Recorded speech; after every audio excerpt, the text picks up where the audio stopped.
Siendo las 9:11 del martes 17 de octubre del 2023 en la sala Francisco Bolognesi del Palacio Legislativo del Congreso de la República, así como a través de la plataforma virtual Microsoft Teams, se da inicio a la tercera sesión ordinaria de la Comisión Especial de Seguimiento de la incorporación del Perú a la OCDE del periodo anual de sesiones 2023-2024. Vamos a proceder con el desarrollo de la agenda que está programada. En primer lugar, aprobamos el acta. Se solicita la aprobación del acta de la segunda sesión ordinaria desarrollada el 3 de octubre del 2023. Esta fue alcanzada a los integrantes de la comisión junto con la citación. Si algún congresista desea formular alguna observación al acta, puede hacerlo en este momento. No habiendo observaciones, se tiene por aprobada el acta de la segunda sesión ordinaria desarrollada el 3 de octubre del 2023. A continuación, pasamos a la estación despacho.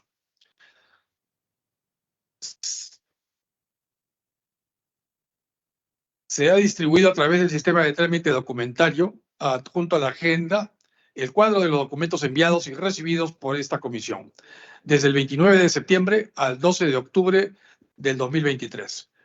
Si algún congresista tuviera interés en algún documento, puede solicitar copia del mismo a la Secretaría Técnica de la Comisión. Vamos a pasar a la estación informes. Señores congresistas, la Presidencia desea informar que mediante oficio número 854-2023, ADP, del día 12 de octubre del 2023, el oficial mayor del Congreso de la República hace de conocimiento que el Pleno del Congreso, en su sesión celebrada el 12 de octubre del 2023 y con la dispensa del trámite de aprobación del acta, acordó aprobar la modificación en la conformación de la comisión. De esta manera sale la congresista Isabel Cortés Aguirre de la comisión e ingresa a la comisión la congresista Nieves Esmeralda Limachi Quispe, a propuesta en este caso del grupo parlamentario Cambio Democrático. Juntos por el Perú. Damos la bienvenida a la congresista Limachi a la comisión. Si alguno de los congresistas tiene algún informe, puede hacerlo en este momento. No habiendo otros temas que informar, pasamos entonces a la estación pedidos. Si hay algún congresista que desee formular algún pedido, lo puede hacer en este momento, pidiendo la palabra. No habiendo pedido, pasamos a la estación de orden del día. Estimados colegas congresistas, tenemos programado en el orden del día la presentación y exposición del ministro de Trabajo y Promoción del Empleo, señor Daniel Maurate Romero, quien disertará sobre los avances y reformas institucionales del Perú en el proceso de adhesión a la Organización para la Cooperación y el Desarrollo Económicos, OCDE u OCDE, entre otros, referido a los temas siguientes. Reformas estructurales que el Ministerio de Trabajo y Promoción del Empleo implementará para superar los niveles de informalidad que se refleja en la afectación de cerca del 80% de los trabajadores. 2. Políticas públicas sobre incentivos a la creación de empleo formal, según lo señalado en el estudio económico de la OCDE Perú 2023.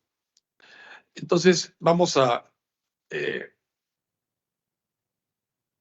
hacer un breve receso para dar la bienvenida a nuestro invitado, el señor ministro de Trabajo. Suspendemos la sesión por unos segundos. Gracias.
Bien, iniciamos la sesión y para ello quiero empezar dando la bienvenida al señor Ministro de Trabajo y Promoción del Empleo, Daniel Maurate Romero, así como también a los señores viceministros de Trabajo y Promoción del Empleo, el señor Juan Navarro Pando y el señor Jesús Valdeón.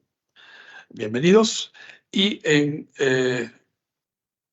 a continuación voy a dar la palabra al señor Ministro de Trabajo, Daniel Maurate, para que pueda iniciar su exposición. Por favor, señor ministro. Muy buenos días, señor presidente.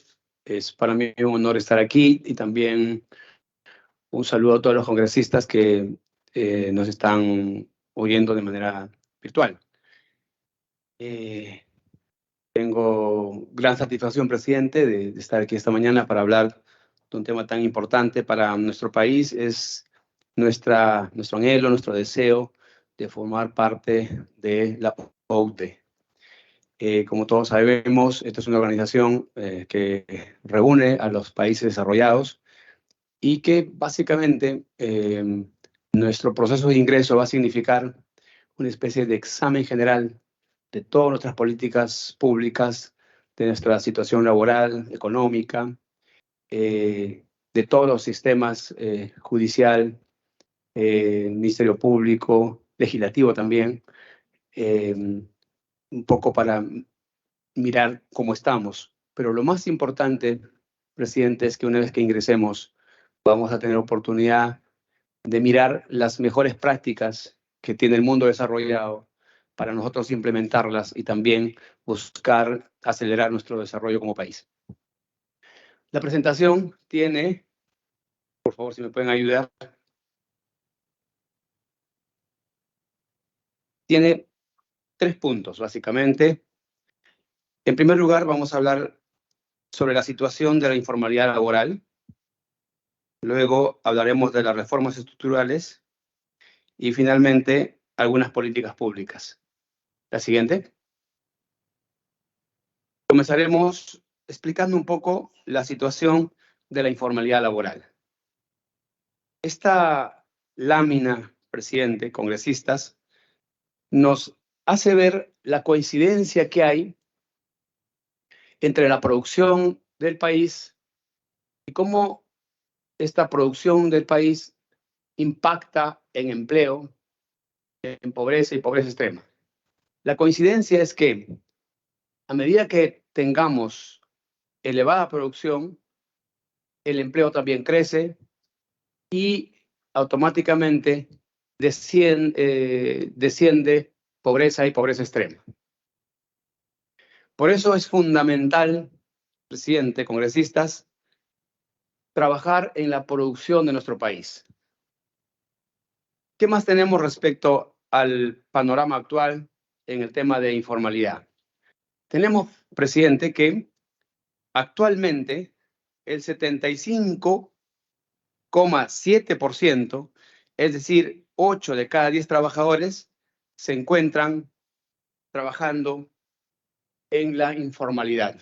Es decir, estos trabajadores no tienen beneficios laborales, vacaciones, CTS, seguridad social, no tienen el registro, prácticamente están en el mercado laboral negro, oscuro, y muchas veces en situación de esclavitud, como lo hemos constatado, estos jóvenes que en las Malvinas murieron calcinados en un container porque justamente estaban en una situación de esclavitud moderna, encerrados, y el empleador los dejó ahí sin ninguna posibilidad de salvarse cuando vino el incendio. Esta diapositiva también nos grafica la situación de la informalidad en función ya de, por ejemplo, en función de sexo. Tenemos que la informalidad en hombres es 73,5%, mientras que la informalidad en mujeres es mucho mayor, es 78,6%. Quiere decir que aquí tenemos también una brecha pendiente para resolver. En cuanto al grupo de edad, tenemos que en jóvenes de 15 a 29 años, la informalidad es del 80,7%. Un dato duro, quiere decir que de cada 10 jóvenes, 8 están en situación de informalidad. En cuanto a los adultos de 30 a 59 años, tenemos 71,6% de informalidad. Y cuando ya miramos a los adultos mayores de 60 años, encontramos que el 83,0% están en la informalidad. Y esto se agrava más cuando miramos la data de las personas con discapacidad. Miramos entonces que las personas con discapacidad alcanzan 87,4%, ya muy cerca al 90%. ¿Qué quiere decir? De cada 10, 1 es formal. Y el empleo sin discapacidad, empleo formal, es 75,4%. Hay otros datos importantes que no están aquí, pero sí sería bueno también señalar respecto a la inadecuación ocupacional, presidente. Hay un gran problema en el Perú para las empresas cuando quieren conseguir capital humano, trabajadores, tienen una gran dificultad, sobre todo cuando son trabajadores con competencias digitales. Aquí, en la encuesta que ha hecho el BID, el Banco Interamericano de Desarrollo, han señalado que 75% de las empresas, presidente, no pueden conseguir trabajadores con competencias digitales. Esto es preocupante en un país donde hay mucha gente buscando trabajo, en un país donde hay mucho desempleo. Es inconcebible y preocupante que el 75% de las empresas hayan señalado que no encuentran trabajadores con las competencias que están requiriendo. Esto revela, presidente, una gran desarticulación que hay en nuestro país entre la oferta formativa y la demanda laboral. La oferta formativa, lamentablemente, no está conversando con la demanda laboral. Es decir, las universidades, los institutos están capacitando, están enseñando materias que la demanda laboral no requiere. Entonces necesitamos trabajar aquí para articular mejor la oferta formativa con la demanda laboral. Ahora miremos un poco las reformas estructurales que nos han solicitado esta honorable comisión. Y para ver reformas estructurales, presidente, congresistas, tenemos entonces que encontrar el problema estructural. No podemos hablar de reformas estructurales si no tenemos claro cuál es el problema estructural. Normalmente siempre hablamos de reformas estructurales, pero pocas veces nos detenemos a observar y a mirar cuál es el problema estructural para a partir de ahí implementar las reformas estructurales. Y nosotros, presidente, congresistas, hemos establecido que el principal problema estructural es el capital humano poco productivo. Y esto se debe básicamente porque el capital humano en nuestro país es de baja empleabilidad y de baja productividad. En consecuencia, el capital humano poco productivo lo que genera es mucha informalidad. Presidente, y en otra comisión he señalado que en el Perú aproximadamente 460.000 jóvenes terminan el colegio cada año. El año 2022 terminaron 460.000 aproximadamente. De ellos, presidente, solamente el 25% acceden a la educación superior, universitaria y no universitaria. Quiere decir que el 75% de jóvenes que terminan el colegio, que más o menos son cerca de 340.000 jóvenes, ingresan al mercado laboral y no estudian nada, ni en institutos ni en universidad. En consecuencia, estas personas que han terminado el colegio, también debido a las características de la formación escolar en nuestro país, egresan sin competencias laborales, sin competencias duras, sin competencias blandas. En consecuencia, difícilmente se pueden incorporar al mercado laboral formal.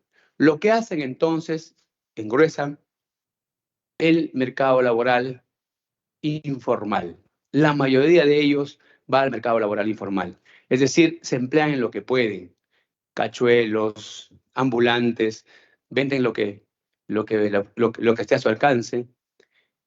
Y por supuesto, este mercado laboral informal no les ofrece garantías de un empleo decente con los beneficios laborales que todas personas o trabajadores requieren. Muy buenos días, congresista, ¿cómo está?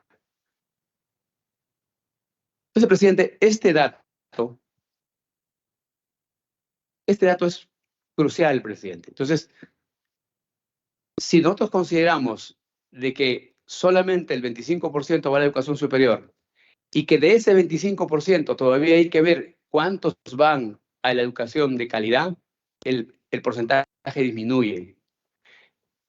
Porque los institutos en el Perú no están muy desarrollados. Y ahora si miramos qué estudian los jóvenes en el Perú, el problema es mucho más grave. Porque la mayoría de jóvenes en el Perú, presidenta, en el 2016 hicimos una evaluación en el Ministerio de Trabajo y encontramos que casi el 30% de jóvenes que van a la educación superior estudian carreras vinculadas a la ingeniería, a la innovación, robótica, la ciencia. La mayoría, presidente, congresistas, más del 70%, estudian carreras vinculadas a humanidades, derechos y otras que el país no requiere. Entonces, este panorama laboral, presidente, congresista, hace entonces que tengamos un capital humano poco productivo, con baja empleabilidad, y en consecuencia es el problema central y el origen de la informalidad. Establecido el problema estructural, tenemos que ahora mirar las reformas estructurales. ¿Qué reformas estructurales tenemos que hacer para resolver este problema? Lo que tenemos que hacer entonces, presidente, congresistas, es trabajar fuerte en la capacitación. Y hemos dicho que hay al año 340,000 jóvenes que no estudian nada y que estos jóvenes se incorporan al mercado laboral tratando de buscar empleo, pero no consiguen. Entonces tenemos que hacerlos a estos jóvenes más empleables. Porque si hacemos a los jóvenes más empleables, lo vamos a hacer más productivos. Y si son más productivos, entonces vamos a impactar en la formalidad. La única manera, presidente, congresistas, de generar empleo formal es a través de las unidades productivas, que son las empresas. O sea, no hay otra forma de formalizar. Estamos evaluando en el Ministerio de Trabajo ahora el autoempleo. Tenemos más o menos algo de 600,000 trabajadores en el autoempleo que han logrado formalizarse porque han logrado sacar el RUC y se han incorporado a la actividad económica. Pero en líneas generales, la mayor cantidad de trabajadores logran su formalidad en unidades productivas, que son las empresas. Entonces, ¿qué tenemos que hacer? Tenemos que hacer que las unidades productivas, que son las empresas, se fortalezcan las que existen. Y luego hay que crear nuevas unidades productivas, nuevas empresas. Y eso, presidente, congresistas, solo es posible con mayor inversión privada, ¿no? Entonces, necesitamos atraer la inversión privada. ¿Y la inversión privada qué cosa requiere para venir a nuestro país? La inversión privada requiere básicamente dos cosas. Requiere seguridad, por supuesto, pero también requiere capital humano, buen capital humano. Si alguien quisiera poner una fábrica vinculada a la tecnología, tendría que contratar a los jóvenes peruanos. Pero si los jóvenes peruanos, ya hemos dicho, que actualmente el 75% de empresas no pueden conseguir trabajadores con habilidades digitales, en consecuencia la empresa no va a venir a invertir en Perú, porque sabrá la empresa que no encontrará aquí el capital humano que necesita para desarrollar su actividad productiva. Tendrá entonces que traer capital humano de otros países, trabajadores de otros países. Antes de la migración venezolana, nuestra planilla registraba mucho trabajador técnico colombiano, porque en Colombia tienen un SENA. De eso hablaremos más adelante, ¿no? Entre las cosas que vamos a hacer. Entonces, si el problema estructural es capital humano poco productivo, la reforma estructural tiene que estar orientada a tener un capital humano más productivo. Y la única manera de tener un capital humano más productivo es mediante la capacitación, el fortalecimiento de la oferta formativa y alinearlo básicamente a la demanda laboral que son las empresas. Luego seguiremos comentando sobre esto un poquito más. Vamos a la siguiente. Entonces, ¿qué es lo que tenemos que hacer? ¿Qué es lo que estamos haciendo? Estos son los 4 ejes sobre el cual vamos a trabajar. Uno es, hemos estado hablando. Aquí, mañana, presidente, congresistas, debe salir la norma que trae nuevamente este gran programa que se llama Jóvenes Productivos. ¿Qué vamos a hacer con Jóvenes Productivos? Como todos sabemos, los jóvenes tienen muchas opciones para becas, pero las becas, beca 18 y otras becas que hay, básicamente están dirigidas a los estudiantes que tienen alto rendimiento académico. Pero en los colegios, presidente, congresistas, la mayoría, por supuesto, no tiene alto rendimiento académico. En consecuencia, la mayoría de estudiantes que terminan el colegio no pueden entrar a una beca 18. La mayoría se quedará fuera. Y en consecuencia, fuera de las becas, intentará ir a una universidad pública. Pero el espacio para universidades públicas tampoco es suficiente. No hay suficiente universidad pública para todos. De manera que la competencia para ingresar a una universidad pública como San Marcos, Villarreal es dura. La mayoría se queda fuera. Pocos ingresan. Entonces la otra opción es ir a la universidad privada. Pero la universidad privada, presidente, congresistas, también es cara. Tiene un costo. Entonces no podrán ir a la universidad privada. En consecuencia, quedarán fuera y sin acceso de la educación superior universitaria o no universitaria. Estos son 75%. Gente que se queda en la informalidad por situaciones económicas. Este programa, Jóvenes Productivos, está dirigido fundamentalmente a estos jóvenes. Lo que vamos a hacer en este programa es focalizar a los jóvenes que quieren estudiar, que son muchos jóvenes en el Perú que quieren estudiar, que quieren capacitarse, pero piden apoyo a los padres para ir a la capacitación, pero el papá dice no hay dinero. Estas son una especie de becas, presidente congresista. Jóvenes Productivos va a financiar la capacitación, le va a entregar una beca a estos jóvenes para que se puedan capacitar en un centro de educación de prestigio, que podría ser Senate, que podría ser la UNI, que podría ser San Marcos. Esta es una práctica que se ha estado haciendo antes ya, pero el problema es que aquí, básicamente, el resultado se ha estado midiendo en función de la cantidad de jóvenes capacitados. Lo que ahora vamos a trabajar, presidente congresista, es en la cantidad de jóvenes insertados. Y la única manera de trabajar en la capacidad de jóvenes insertados en el mercado laboral formal es justamente de la mano con las unidades productivas formales, las empresas. Entonces ahora, toda la capacitación tiene que ser bajo el sistema dual, es decir, en alianza con las empresas. Las empresas nos tienen que decir en qué capacitamos. Las empresas nos tendrán que decir la malla curricular, qué cosa quieren que enseñemos al joven para que ellos lo puedan contratar. Si hacemos la alianza con las empresas, la posibilidad de insertar a estos jóvenes pobres va a ser mucho más alta. Y hemos tenido ya en anteriores oportunidades experiencias, concretamente, por ejemplo, con Nestlé, con Bimbo, que ellos nos han dicho que tienen una demanda, que tienen una oferta para trabajadores formales y que es para jóvenes, y que ellos han señalado en qué quieren que se capaciten los jóvenes. Hemos hecho un convenio con Senati y Senati ha proporcionado la formación de estos jóvenes en lo que la empresa nos ha requerido. En consecuencia, todos hemos ganado. La inserción ha sido bastante alta. Bimbo ha ganado, Senati por supuesto porque se le ha pagado, y nosotros hemos logrado nuestro objetivo, que es insertar a los jóvenes en la demanda laboral. Ese va a ser el eje ahora.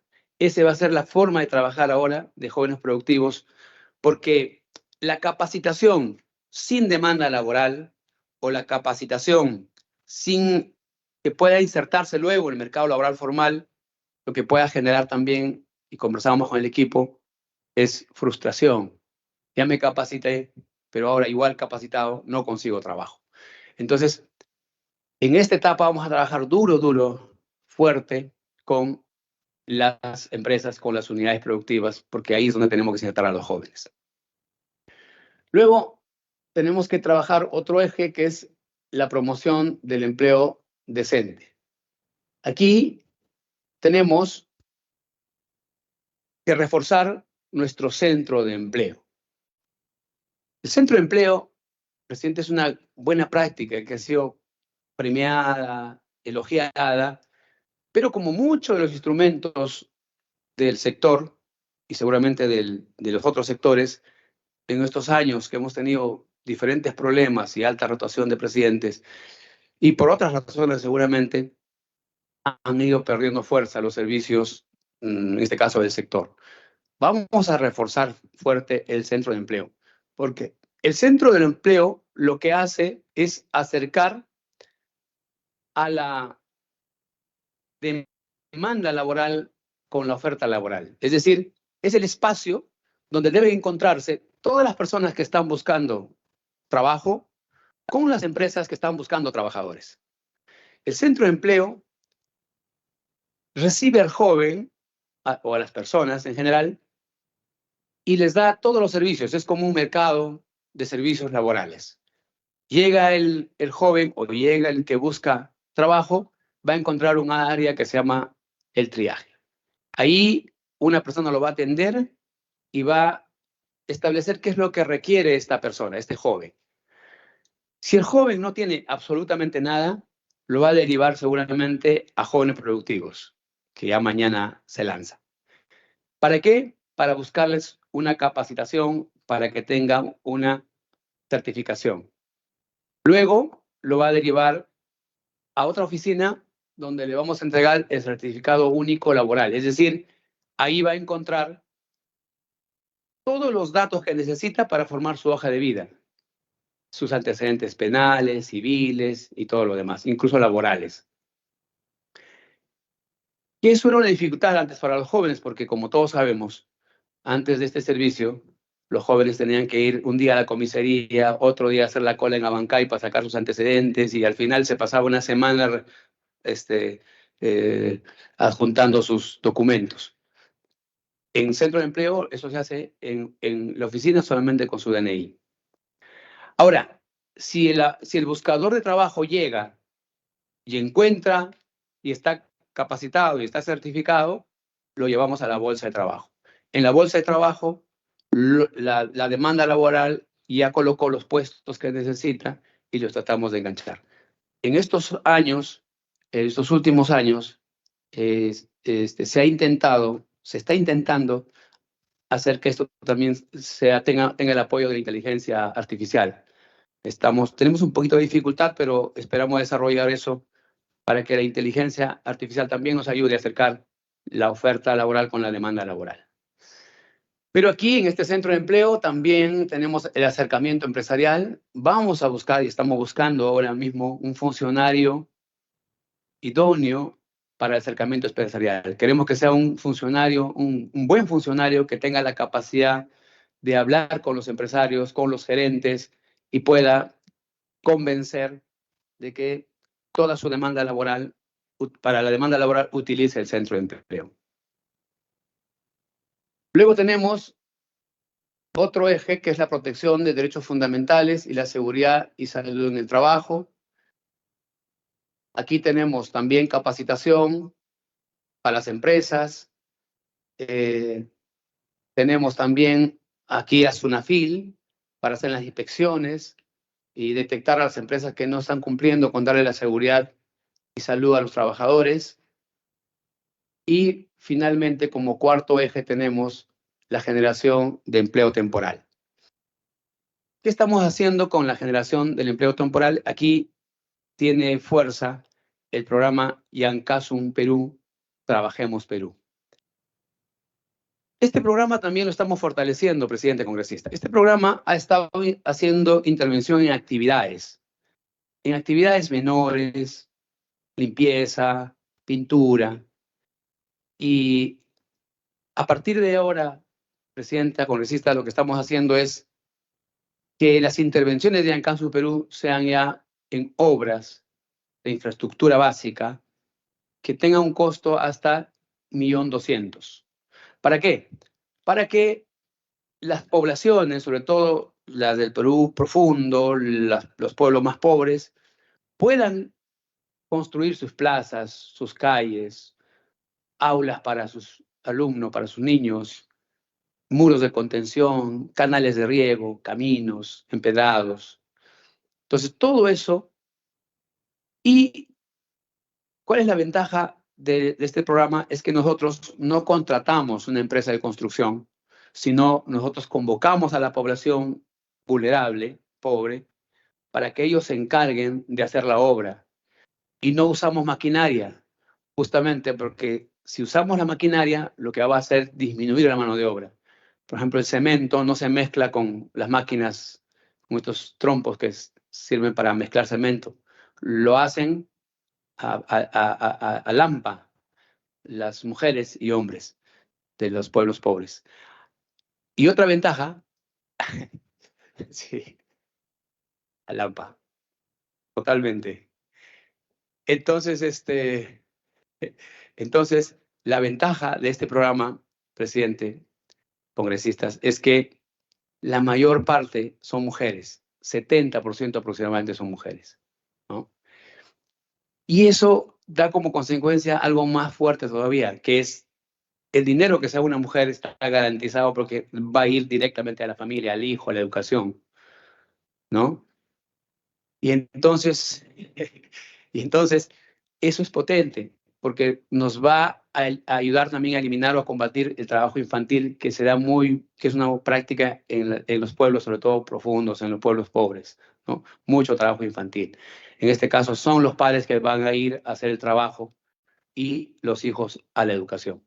Y aquí también van las madres solteras, muchas madres solteras, van personas con discapacidad. O sea, es un programa que si alguien no puede, tiene una discapacidad motora, entonces habrá un trabajo con la mano, alguna labor. Y,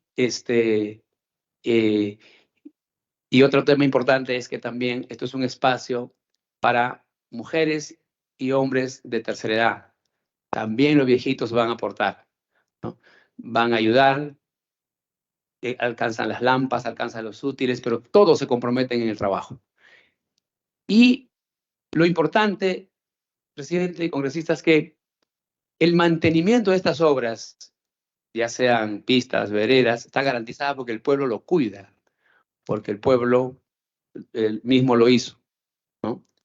El pueblo lo hizo. Creo que es un lema ese es el lema de Belaúnde, ¿no? Muy bien. Eso es lo que estamos trabajando. Algunas cosas estamos fortaleciendo y a partir de ahí lo que nosotros esperamos es entonces mejorar nuestro capital humano y mejorando nuestro capital humano impactaremos mejor en las unidades productivas. Las unidades productivas serán más productivas, valga la redundancia, y el país en general será también más productivo. Y si elevamos la productividad del país, entonces automáticamente elevamos empleo y derrotamos pobreza y pobreza extrema, ¿no? Entonces, este tiene que ser un compromiso en realidad de todo el país, ¿no? O sea, todos los políticos, de todos los partidos, ejecutivo, en general todos tenemos que hacer un esfuerzo enorme para mejorar nuestro capital humano. Nosotros en el sector, aparte de jóvenes productivos, también estamos evaluando ya la posibilidad de financiar un gran instituto técnico, porque hoy día los jóvenes terminan el colegio, solo piensan en la universidad, porque culturalmente así lo hemos acostumbrado. Entonces, no, y casi nadie piensa en un instituto técnico, cuando hoy día las carreras que más demanda el mercado laboral son técnicos. E incluso hay carreras técnicas de corto plazo que pagan mucho más que las carreras universitarias.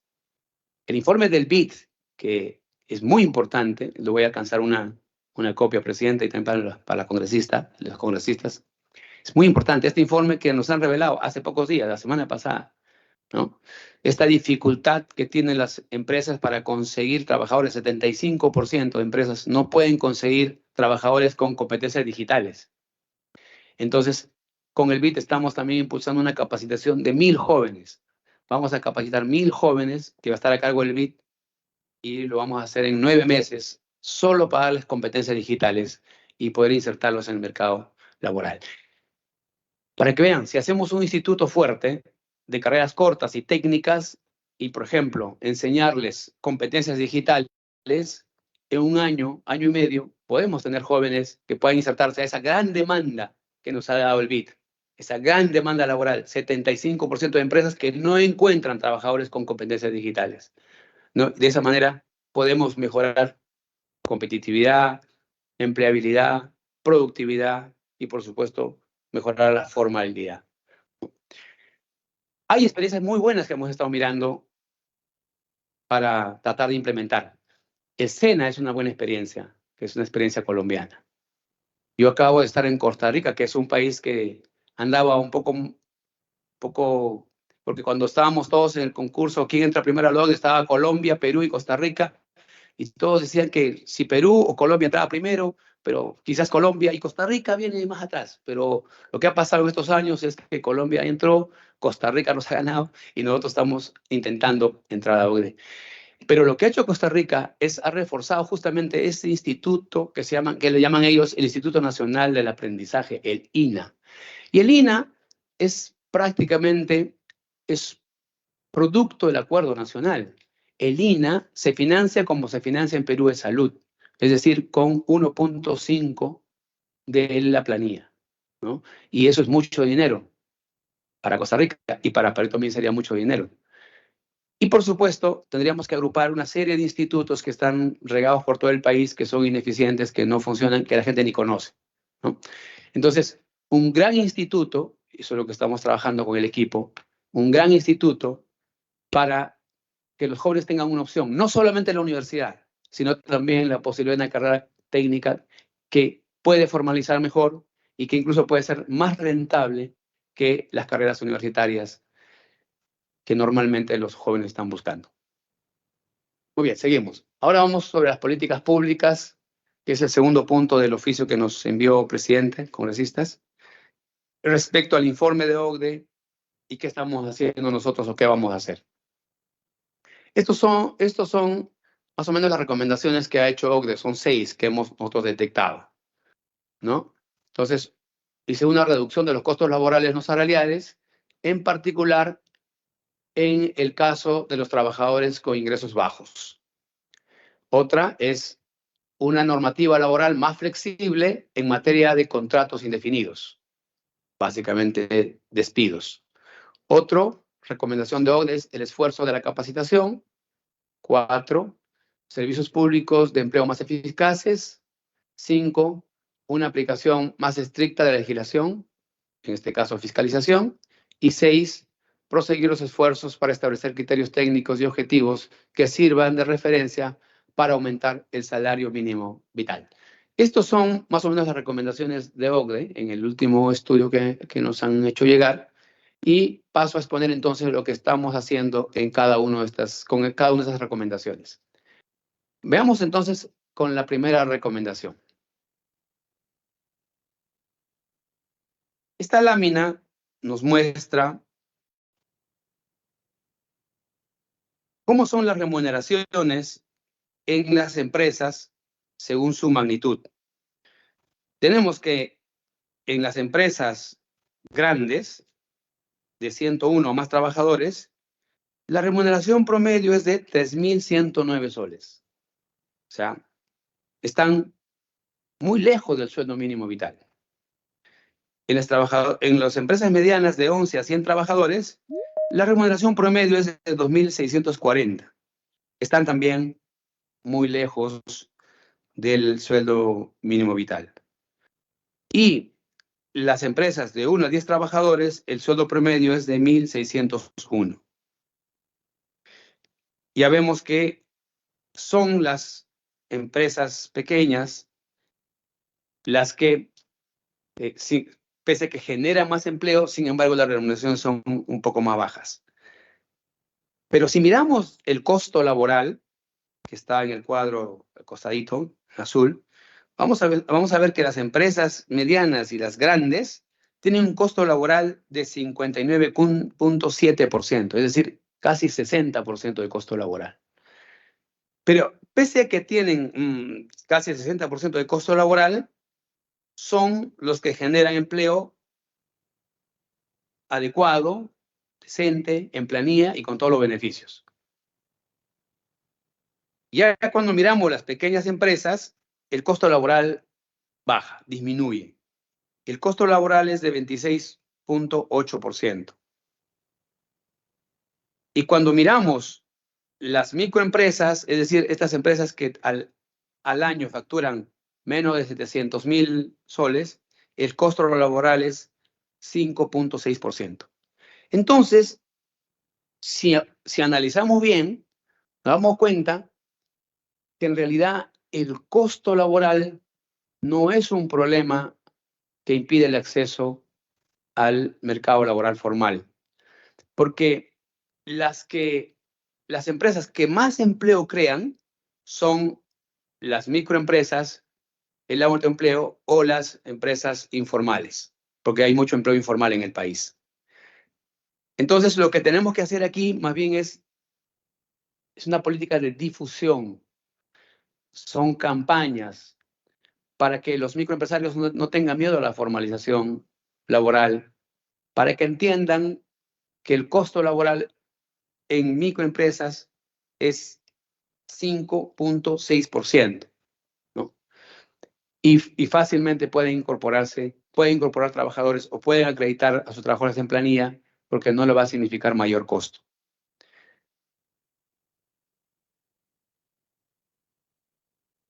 La siguiente, por favor. Respecto a la segunda recomendación, nos dicen una normativa laboral más flexible en materia de contratos indefinidos, concretamente el tema de despidos. El LOCDE hace todo un comentario respecto a al problema de los despidos, al costo de despedir, a la reposición que ha ordenado el Poder Judicial.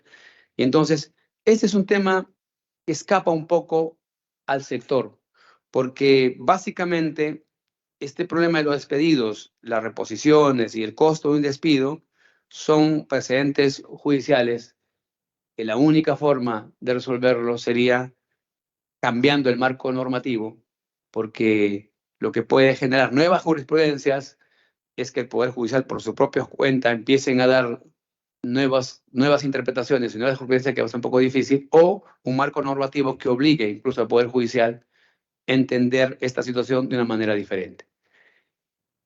Respecto a lo que podemos hacer nosotros podemos esto ponerlo en agenda del diálogo social, es decir, del Consejo Nacional de Trabajo.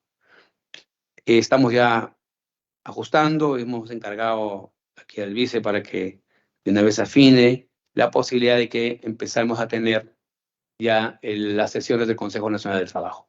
La semana que viene yo me voy a juntar ya me he juntado casi con todas las representaciones sindicales, ¿no? Ahora me falta juntarme con los gremios de empleadores para conversar y también ajustar la agenda del Consejo Nacional del Trabajo. El Consejo Nacional del Trabajo en el Perú normalmente ve una agenda laboral. Queremos que también el Consejo vea también una agenda nacional, es decir, no solamente mirar el mercado laboral formal, sino también desde el Consejo Nacional del Trabajo, qué podemos hacer para mirar también el mercado laboral informal, como concretamente Costa Rica, ¿no? Este Instituto Nacional de Aprendizaje, el INA, es un esfuerzo del Consejo Nacional del Trabajo, o de su Consejo Nacional del Trabajo, de su diálogo social. Y la financiación del INA básicamente es con aporte de los empleadores. Los invitaremos, ya veremos, trataremos de convencerlos a ver cómo hacemos que el Consejo Nacional del Trabajo en el Perú también se comprometa en temas mayores, en temas grandes, ¿no?, de la política laboral del país. La siguiente, por favor. Otra recomendación del OCDE es el esfuerzo de la capacitación. Ya hablé de eso. He hablado del centro de empleo y de los jóvenes productivos y no quisiera repetirlo. Y pasaremos entonces al eje 4. Perdón, a la recomendación 4, los servicios públicos de empleo más eficiente. También ya comenté algo aquí. Esto básicamente es lo que estamos haciendo en el centro de empleo. En realidad me he adelantado bastante y he explicado también bastante sobre este tema, sobre el centro de empleo. Y pasaremos entonces a la recomendación 5, una aplicación más estricta de la legislación.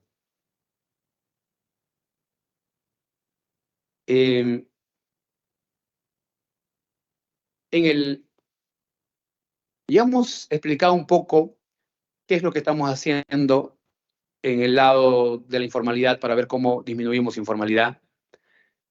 En el Perú es más de 13 millones de trabajadores que están lamentablemente en situación de informalidad. Estamos también haciendo esfuerzos en el sector con todo el equipo, a quien agradezco, a todo el equipo del ministerio, agradezco, ayer se han casi amanecido también, y todos los días estamos trabajando intensamente. Para, por ejemplo, ahora queremos hacer el gran registro de los trabajadores informales. Si no tenemos el registro, por ejemplo, el registro de los trabajadores informales nos da mucha información, mucha data, ¿no? En base al registro de los trabajadores formales que están en planilla, vamos a relanzar también el Observatorio Ponte en Carrera. Eso es lo valioso de tener una planilla, porque en la planilla tenemos información de los trabajadores, su identificación, cuánto ganan, dónde trabajan, y lo hemos agregado en el año 2015-2016, información dónde estudiaron, cuándo egresaron y qué carrera estudiaron.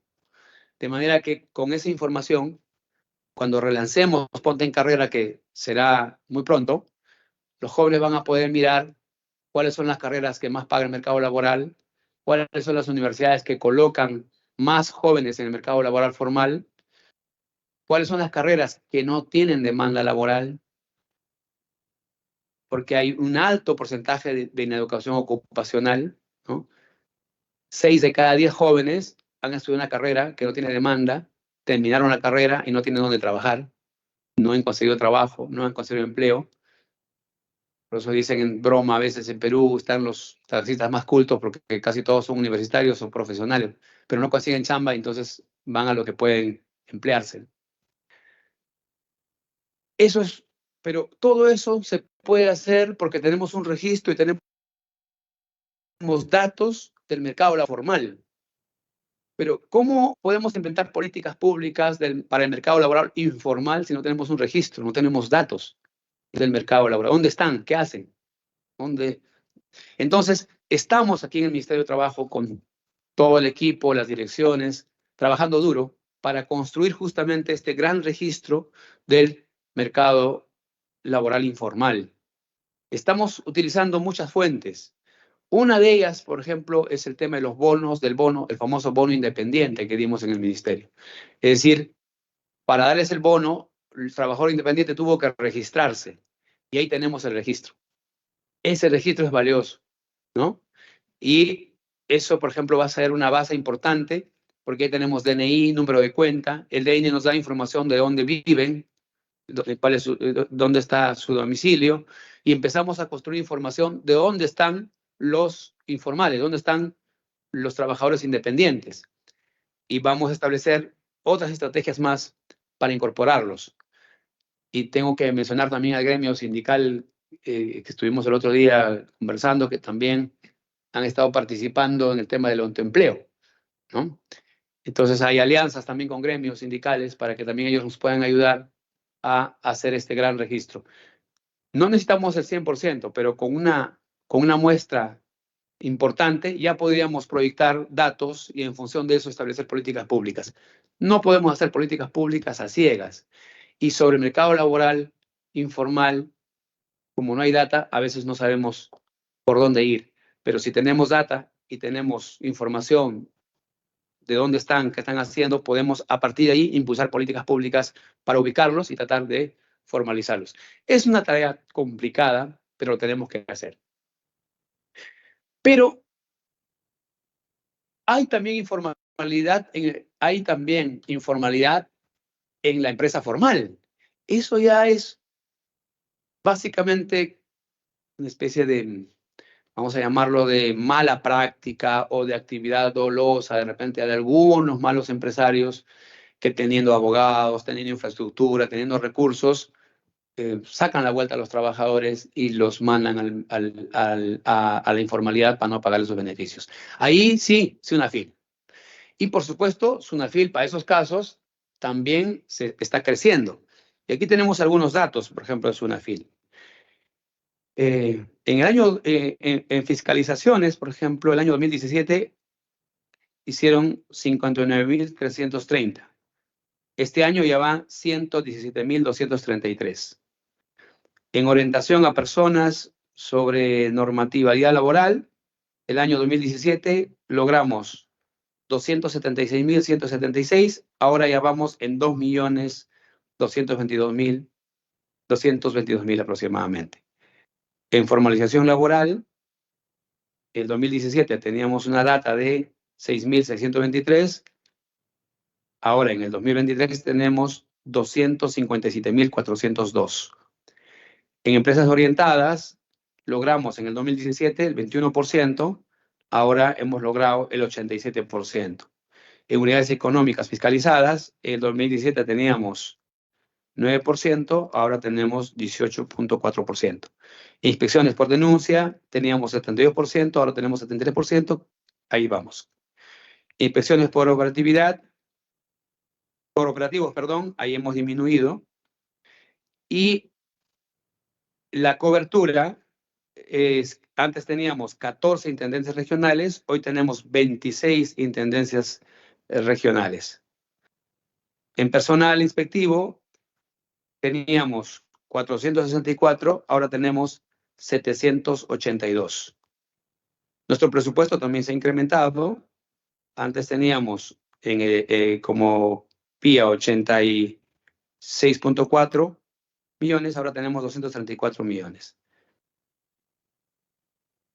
Y luego también estamos ahora implementando nuevas formas de actividad de SUNAFIL para que no solamente sea como el policía que sanciona, sino que además, más bien, sobre todo, acompaña a las unidades productivas.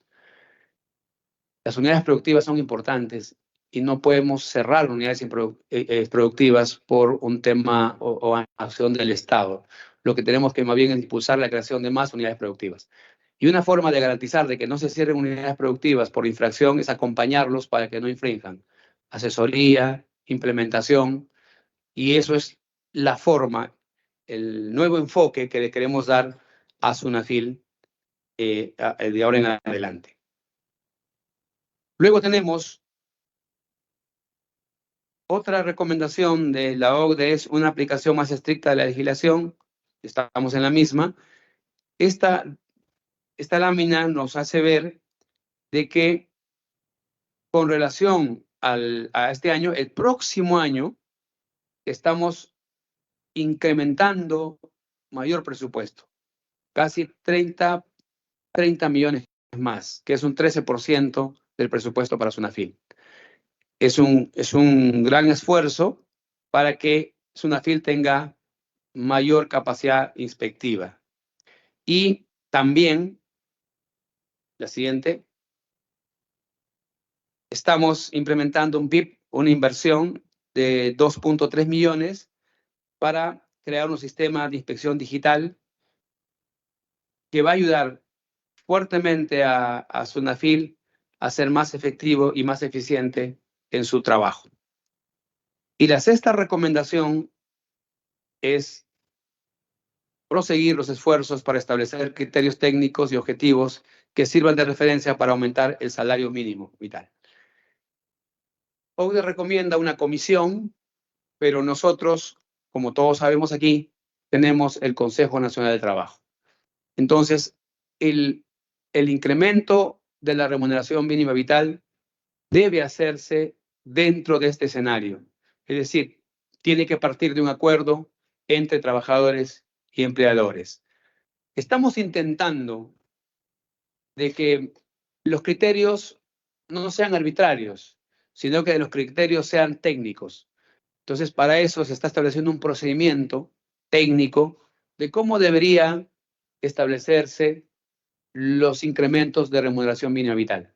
Pero eso va a tener que aprobarse mediante un consenso, mediante un acuerdo entre trabajadores y empleadores. Nosotros sostenemos, presidente, congresista, de que la relación entre empleadores y trabajadores no debe ser una relación de contrapartes, sino de complementarios.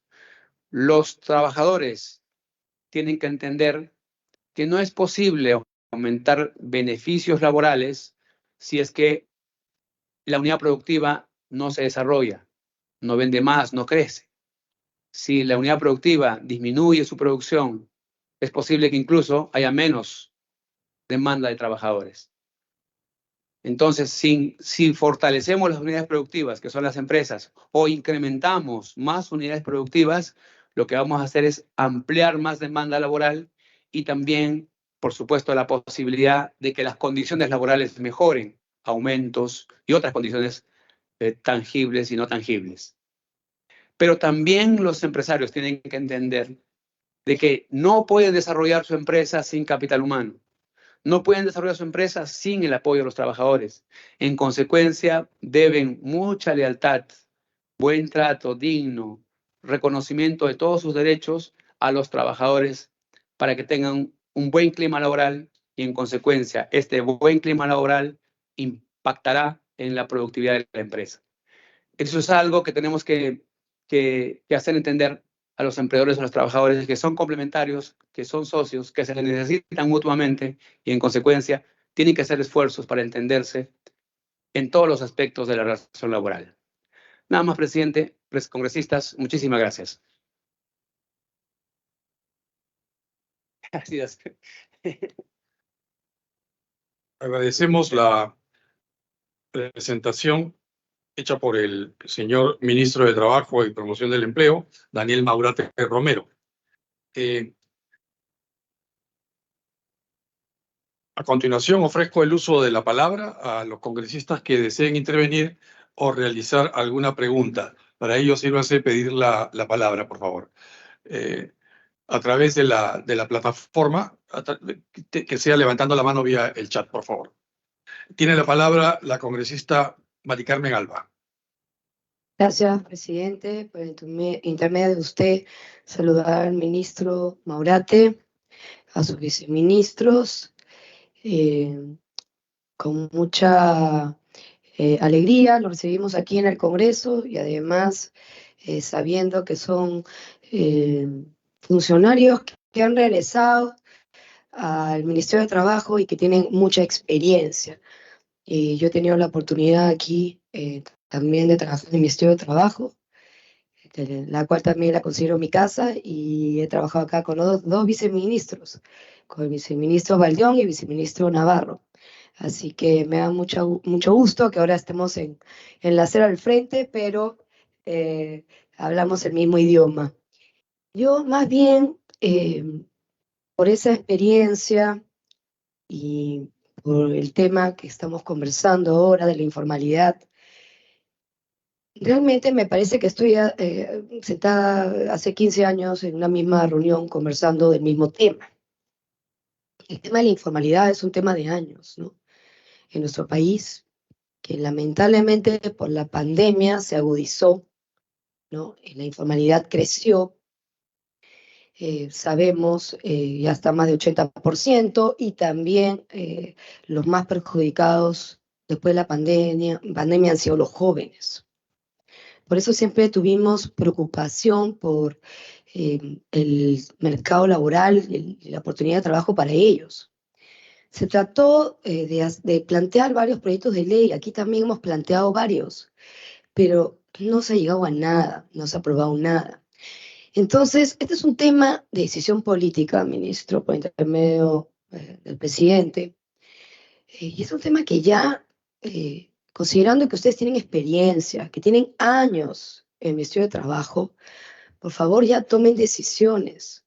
Es verdad que el tema de informalidad no es un tema del Ministerio de Trabajo, nada más, es un tema del MEF, es un tema transversal a muchos ministerios. Y la estrategia y la política pública tiene que ser de todos los sectores y del Ejecutivo, de la cabeza. Entonces, por favor, ya creo que hemos tocado fondo. ¿Hasta cuándo vamos a estar? Tenemos más de 80% de informalidad, no se ve una luz al final del túnel, no se ve, bueno, este año y medio, lamentablemente, con el gobierno del golpista Castillo no se ha hecho nada, hemos retrocedido en todo, pero ya tenemos que tomar decisiones y esperemos que sean ustedes, ¿no?, los que, para el tema que tenemos que entrar a la OCDE y que todos queremos ingresar, ¿no?, hagamos la diferencia. Usted, ministro, por intermedio del presidente Bustamante, tiene la oportunidad de dejar huella, de hacer historia en el Ministerio de Trabajo. Para usted no es nuevo este sector. Entonces, hagamos patria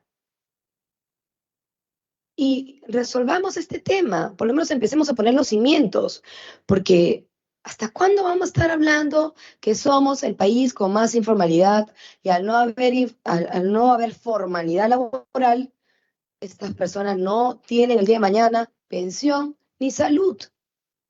¿Y qué vamos a hacer? ¿Todos van a hacer pensión 65? Que el Estado va a quebrar. No hay plata para eso. Entonces siempre hablamos del diagnóstico del problema, pero ¿dónde están las soluciones? No están las soluciones dadas. Y esa es la realidad. Entonces, si tenemos que todos ceder y ajustarnos el cinturón, trabajadores, empleadores, hay que hacerlo, pero hay que tomar una decisión. Las decisiones no van a ser fáciles, el proceso va a ser difícil, pero al final vamos a ver que todos vamos a mejorar.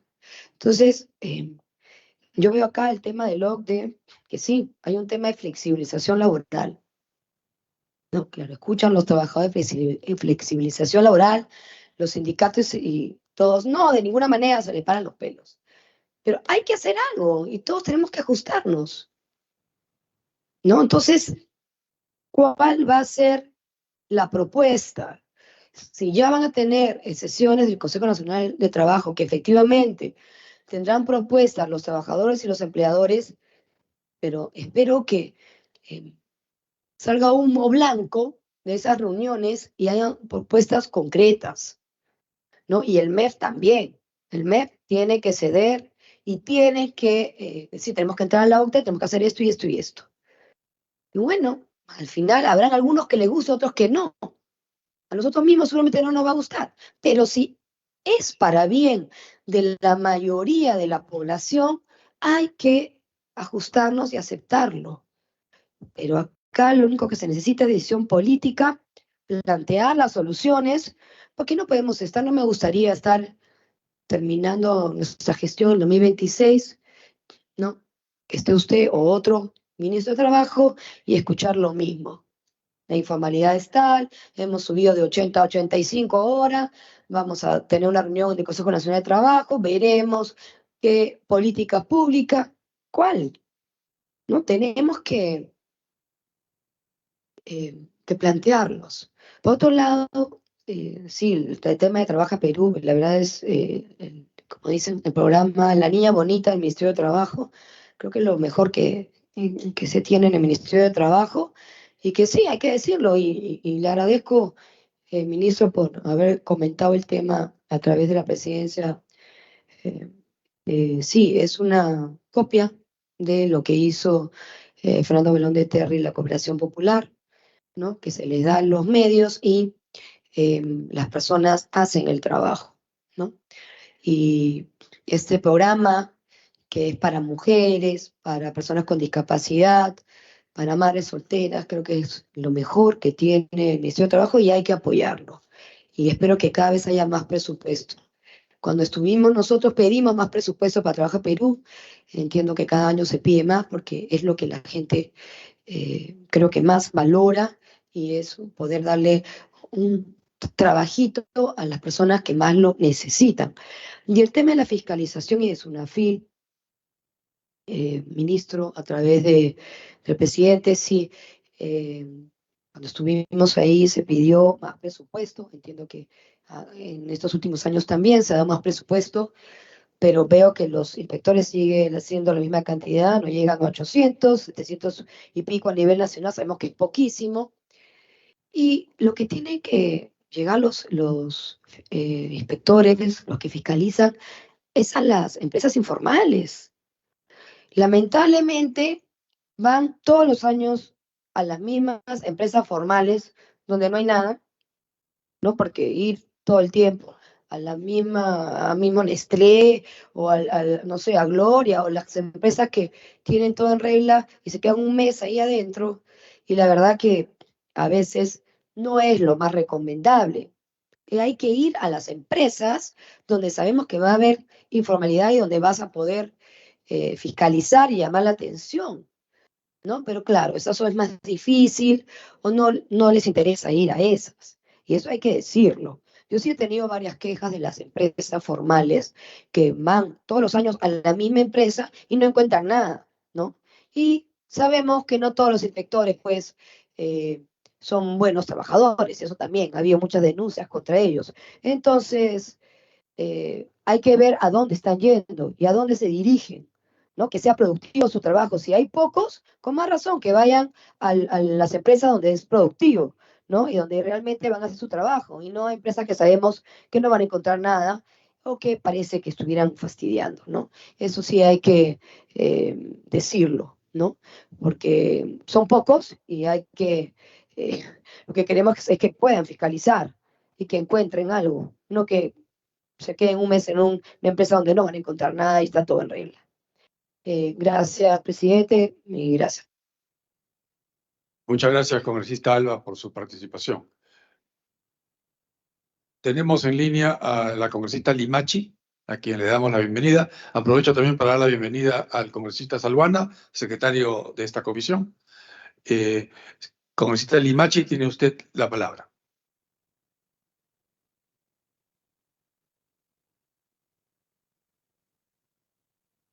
Gracias, señor presidente. Saludar por el medio suyo al señor viceministro, ministro, a todos los colegas.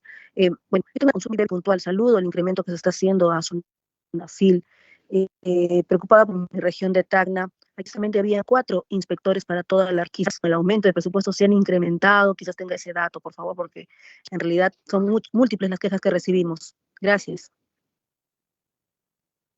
Gracias, congresista Limachi. ¿Alguien más en línea? ¿No? El congresista Salguana tiene la palabra.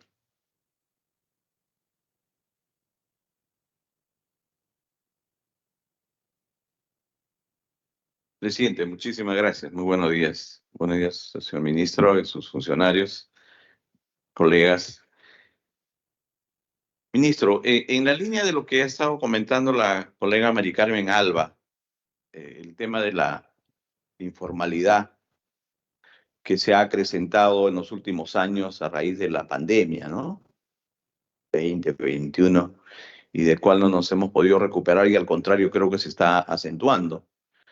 Revisaba unos datos estadísticos publicados por el Ministerio de Trabajo, y en realidad estamos hablando que en algunos departamentos la informalidad llega a mayor del 90%. En el caso de mi región, por ejemplo, Madre de Dios, ¿no? Y revisando algunas cifras, por ejemplo, en el caso de Uruguay, es exactamente al revés, 90% de formalidad. Es impresionante, ¿no?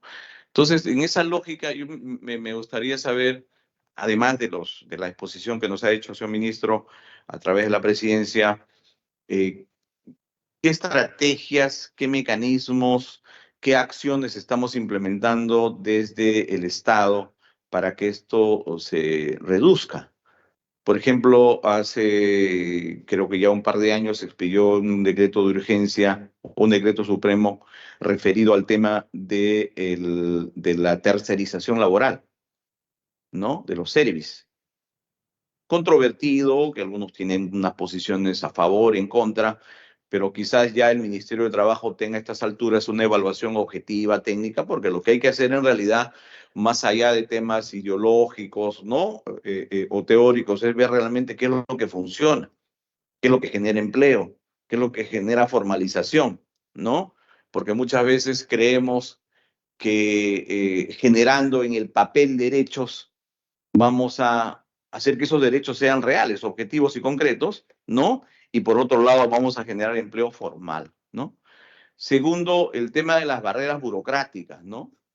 O sea, si queremos que los ciudadanos, si queremos que las actividades económicas se formalicen, el ciudadano, el emprendedor, el empresario, tiene que interiorizar que realmente el ser formal le es más beneficioso que ser informal. En cambio, si tengo un estado que me voy a un municipio, voy a un ministerio y me pone una sábana de requisitos, prefiero quedarme de informal. O sea, el ser legal me va a salir pues un ojo en la cara, ¿no? Me formalizo y al día siguiente me cae la SUNAT, ¿no? Me cae el SUNAFIL, ¿no? Entonces, ¿cómo cambiamos un poco y pasamos a ser un Estado quizás más promotor, más que realmente acompañe al emprendedor, y de esa manera vamos incentivando que los ciudadanos vayan formalizando sus actividades empresariales y laborales, ¿no? Y finalmente, señor ministro, quiero consultarle un temita vinculado a Madre de Dios. Hay un programa que primero se llamó Trabaja Perú, luego Lurawi Perú, ahora creo que ha cambiado de nombre, ¿no? Tenemos siempre ese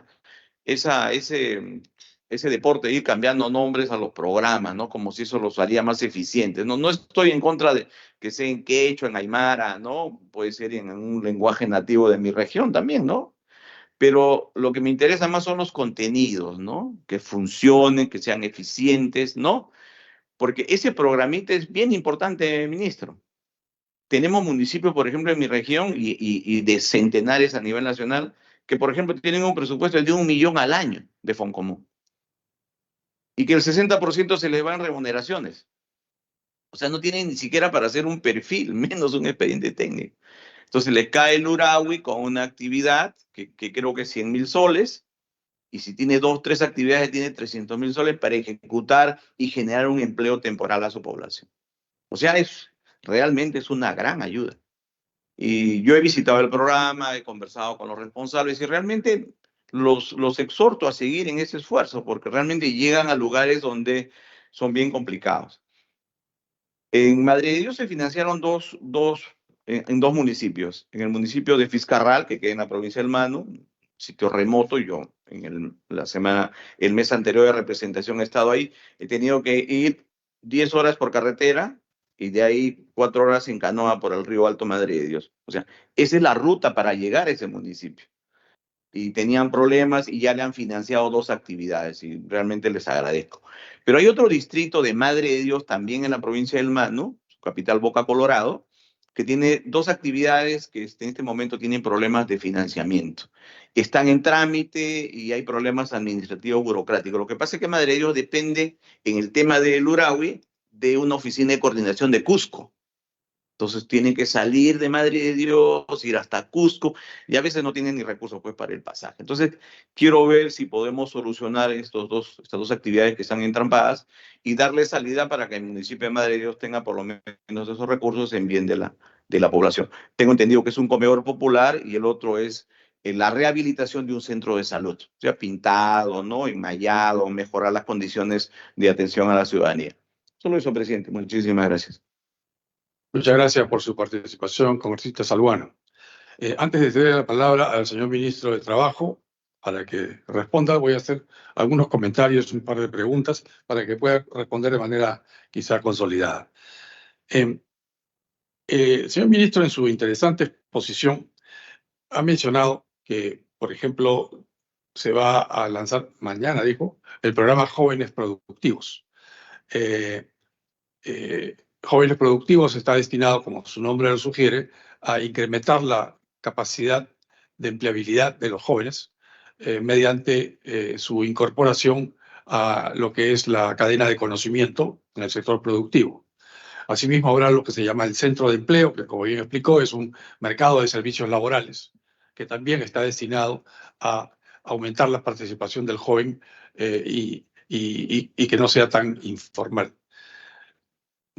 No obstante, yo quisiera mencionar un tema, y es que no podemos dedicarnos a disminuir la tasa de empleo informal sin advertir que en el Perú hay 75% en promedio de trabajadores informales, porque el 75% de la economía es informal. Es imposible que nosotros podamos tener en un país 75% informal, 90% de trabajadores formales. Imposible. Porque ¿qué incentivo tendría una empresa o un empresario informal para contratar de manera formal a un trabajador? Ningún incentivo, porque esos gastos no los podría deducir de nada. Los impuestos que tienen que pagar, los aportes que tienen que hacer no son deducibles de nada. Entonces, yo pienso que, si bien es cierto, es muy importante el incrementar la empleabilidad de los jóvenes productivos, suplir la deficiencia del sistema educativo, tanto escolar como universitario, también es importante encontrar cómo solucionar el origen de que haya tanto trabajador informal en el Perú. Y el origen está en que hay muchas empresas informales, muchos empresarios informales, muchas actividades económicas informales. Eso es lo que debe corregirse. El congresista Salguana menciona la estadística de Uruguay, ¿verdad? 90% es formal, pero es porque la economía es 90% formal. Por eso es que hay tanto trabajador formal. Chile también tiene una alta cantidad de trabajadores formales, y es porque sus empresas son formales, en ese mismo porcentaje. Entonces yo pienso que no debemos olvidar que el esfuerzo que realiza el sector trabajo, como explicó la congresista Alba, debe ser visto de manera transversal con otros sectores, como especialmente el sector del Ministerio de Economía y Finanzas, y dedicarse quizá a hacer que el ser formal a nivel del empleo, perdón, a nivel de la actividad empresarial, de la actividad económica, de la actividad productiva, no sea castigado con persecuciones, por ejemplo, como menciona la congresista Alba, de tipo SUNAFIL o SUNAT, ¿no? Hoy en día alguien se retrasa tan solo una semana en hacer un pago que declaró, una deuda que está declarada ante SUNAT, simplemente por razones de caja quizá, o porque la propia SUNAT embargó una cuenta, no hace un pago, inmediatamente lo declaran como que es una persona que es pasible en este momento de que se le embargue sus cuentas y automáticamente es considerado... ¿Sí? ¿Perdón? Ah, claro, hay Infocoro de todas maneras, pero el tema es que no tiene liquidez, no puede acceder a su propio dinero y por tanto no puede pagar a proveedores, y si no paga a proveedores entra en falencia y eso genera una situación de torbellino. Cuando uno es informal, eso no existe, porque no hay SUNAT que a uno le pueda embargar sus cuentas. Es más, ni siquiera trabaja con cuentas bancarias. Entonces, eso quizás es lo que hay que cambiar, pero el empresario, para volverse formal, necesita incentivos. Y un incentivo importante es no tener esa carga tributaria que claro, cuando uno lo examina en términos de porcentaje del PBI, 15%, no es mucho en comparación con otros países. Pero otros países pues tendrán 28% de carga tributaria, de presión tributaria, perdón, pero ofrecen una serie de ventajas a los ciudadanos, como un seguro médico que realmente funciona, como seguro al desempleo, y en fin, una pensión de jubilación que es decente, cosa que no tenemos en Perú. Entonces el trabajo realmente es bastante importante. O sea, es cierto, hay empresas formales que tienen un poquito de informalidad en algunas actividades, no sé, será 10, 15%. Sin embargo, todas las empresas informales, no, ninguna de ellas tiene actividades de contratar trabajadores formales, porque no tendría ninguna lógica. Yo pienso que la cosa va por ahí también, indistintamente de que nos enfoquemos en tener jóvenes productivos. Ahora, respecto al tema de jóvenes productivos, sin excederme en el tema, yo pienso que, si bien es cierto, hay, según las estadísticas que ha mencionado el señor ministro de Trabajo, 340.000 jóvenes todos los días, todos los años que terminan la secundaria, carecen de educación superior o educación técnica superior y por tanto tocan la puerta del mercado laboral de manera no exitosa, porque carecen de las competencias. Por ejemplo, habló de una encuesta que dice que hay 75% de no competitividad, de ausencia de competitividad digital. Habría que definir a qué se le llama eso, ¿no? Si, por ejemplo, yo estoy seguro que todos los jóvenes saben usar un teléfono celular y eso es competitividad digital. Pero quizás estamos hablando de poder hacer una hoja Excel, estamos hablando de comunicarse vía Internet de manera constructiva, desarrollar una hoja de trabajo de manera virtual y compartida con otros usuarios. No sé a qué se está definiendo capacidad digital, pero en todo caso la competitividad digital es enseñable en corto tiempo. Y esa puede ser una actividad que todo trabajador que ingresa a un nuevo empleo puede pues, adquirir. Y de hecho, yo creo que no hay empresa que contrate a un trabajador que no le dé un tipo de asesoramiento y de formación para que justamente pueda rendir en el nuevo trabajo, ¿no? Yo pienso que, si bien es cierto, se puede decir que hay muchos muchachos que terminan el colegio o inclusive la universidad y están en carreras que, como describió el señor ministro, son de baja empleabilidad. Yo pienso que la razón fundamental por la que uno va a la universidad, claro, aparte de las carreras específicas como por ejemplo medicina u odontología, uno aprende para ser médico o uno estudia para ser odontólogo o en fin. Pero hay muchas carreras donde uno, o muchas actividades universitarias donde uno va simplemente para adquirir una educación superior. Lo que uno tiene que tener es capacidad, por ejemplo, para tener trabajo digital, computación. Uno tiene que tener un nivel de capacitación en comunicación digital y en trabajo digital. Hay que tener un nivel básico de un idioma extranjero, inglés. Si un muchacho no sabe inglés luego de algunos años en la universidad o en el instituto técnico, está en falta de competencia laboral. Un poco de matemáticas, un poco de conocimientos generales, de cultura general, eso es importante. Y muy importante también la capacidad para hablar y escribir correctamente en el idioma castellano.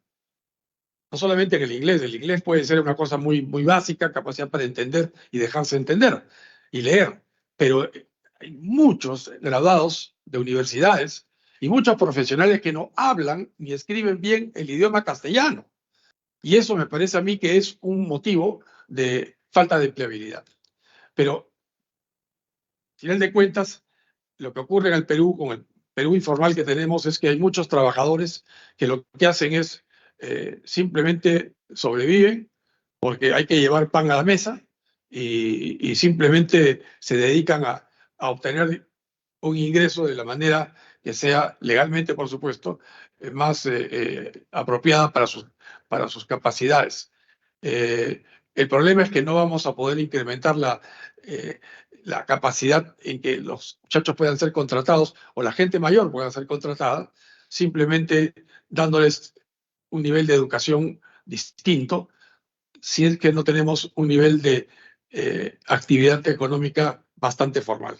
Entonces, yo quisiera un comentario del señor ministro respecto a estas ideas y tengo algunas preguntas muy específicas. Uno, ¿cuál es el papel de los venezolanos en el Perú? Sabemos que tenemos una migración venezolana estimada en alrededor de 1,5 millones de personas. La pregunta es, estos venezolanos que tenemos ahora, ¿qué nivel de empleabilidad tienen? Son personas que tienen, por ejemplo, hablando de educación, el mismo porcentaje de no empleabilidad que tienen los peruanos. Muchos de los venezolanos que han venido son jóvenes. La pregunta es, ¿caen estos dentro de esta falta de empleabilidad digital, de competitividad digital?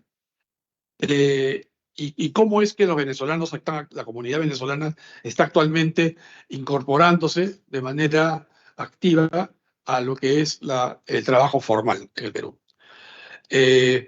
Finalmente, yo quería mencionar 2 puntos rápidamente. Uno es, ¿qué se va a hacer respecto de la informalidad del Estado? El Estado es informal en cómo trata a sus trabajadores. Por ejemplo, los trabajadores que están bajo el sistema de locación de servicios. Esa es una forma de informalidad. Gente que merece un trato digno en el empleo y sin embargo tienen que corretear contratos que expiran a los 2 meses, 3 meses o al mes. Realmente no pueden ni comprar una tostadora a plazos porque no saben si el mes entrante van a tener un ingreso. Entonces, eso es un drama que viven, yo diría que decenas de miles de peruanos que trabajan nada menos que para el Estado. Entonces, ¿por qué no lideramos con el ejemplo desde el Estado? ¿Cómo se puede solucionar esto? Hay trabajadores CAS en el Estado que no contribuyen a E-Salud, por ejemplo. E-Salud, todos sabemos, es una institución que es dirigida por el Ministerio de Trabajo, precisamente. Es competencia del Ministerio de Trabajo. E-Salud recibe los aportes de los empleadores. De eso vive. Y recibe el 9% de aporte, 9% del sueldo de un trabajador. Pero si un trabajador es del Estado y está sujeto al régimen CAS, lo que va a sufrir este trabajador es, él va a tener cobertura de salud, pero sin embargo, en salud no va a recibir lo mismo que recibe un trabajador del sector privado. El sector privado es 9% del sueldo, pero un CAS del Estado recibe 9% del sueldo hasta un tope, que no recuerdo cuánto es, pero que es 2.000 soles o 3.000 soles, y 9% de eso es una cantidad muy pequeña para cubrir lo que significa ese trabajador y sus familias como dependientes para el sistema de salud. Entonces, eso está dañando precisamente al propio Ministerio de Trabajo, que tiene un sector de salud que está que está siendo subsidiado por los aportes de los trabajadores de los privados, trabajadores privados. Entonces, me parece que ese es un nivel de situación que debe corregirse y depende del Estado. Y depende nada menos que del propio Ministerio de Trabajo corregir. Hay que liderar con el ejemplo allí. La pregunta es entonces, ¿qué se está haciendo respecto de estos temas que he tocado sobre salud? Y, en fin, tengo otras preguntas, pero yo creo que tiene bastante para desarrollar el señor ministro. Tiene la palabra el señor Maurate, ministro de Trabajo y Promoción del Empleo. Sí, muchas gracias, presidente y congresistas. Sí, efectivamente aquí pues, hemos tocado temas medulares, temas estructurales. Creo que coincidimos todos de que el empleo no se crea mediante una ley. Si fuera el Congreso daría una ley mañana y tendríamos empleo, ni por decreto supremo. No hay forma, no se crea. Creo que también tenemos un consenso, y estamos de acuerdo todos, en que la forma de generar más empleo es a través de tener más unidades productivas. Y las unidades productivas se logran en mayor cantidad cuando hay inversión privada. Y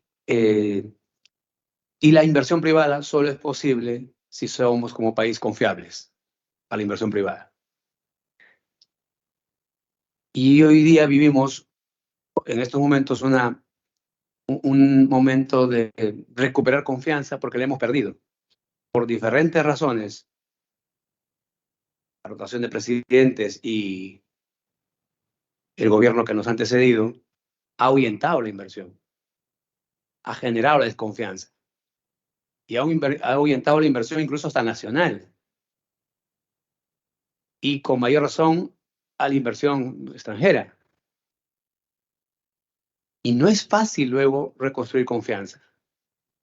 No se construye confianza en meses. O sea, el inversionista está observando, nos está mirando. Y necesitamos darle señales de confianza, de estabilidad, por supuesto jurídica, de estabilidad política, de estabilidad jurídica. Y eso es una tarea no solo del sector, ni siquiera del gobierno. Es una tarea de todos los peruanos, partidos políticos, de ir generando, todos sabemos cómo podemos generar confianza en el país. Y luego, una vez que logremos generar la confianza para que venga la inversión, tenemos que darle facilidades, hacer un Estado amigable, lo que decían los congresistas, lo que decía la congresista Mari Carmen, lo que decía usted, presidente. Tenemos que hacer un Estado amigable, es decir, eliminar la mayor cantidad de trabas para que puedan invertir en el Perú. Como por ejemplo lo está haciendo el proyecto del megapuerto Chancay, ¿no? Que significa una inversión de 1.300 millones en su primera etapa y su etapa completa casi 4.000 millones de dólares. Eso impacta en el PBI, eso mueve el PBI. Y va a generar empleos directos y indirectos, casi 20.000 empleos directos y indirectos. Esa es una inversión, por ejemplo. Pero esa inversión ha demorado. Entonces, necesitamos construir eso para poder generar. Yo me alegro mucho de que exista una comisión como esta, una comisión de que podamos hablar de esos temas en el Congreso, en una comisión como esta, ¿no? Y que podamos reflexionar.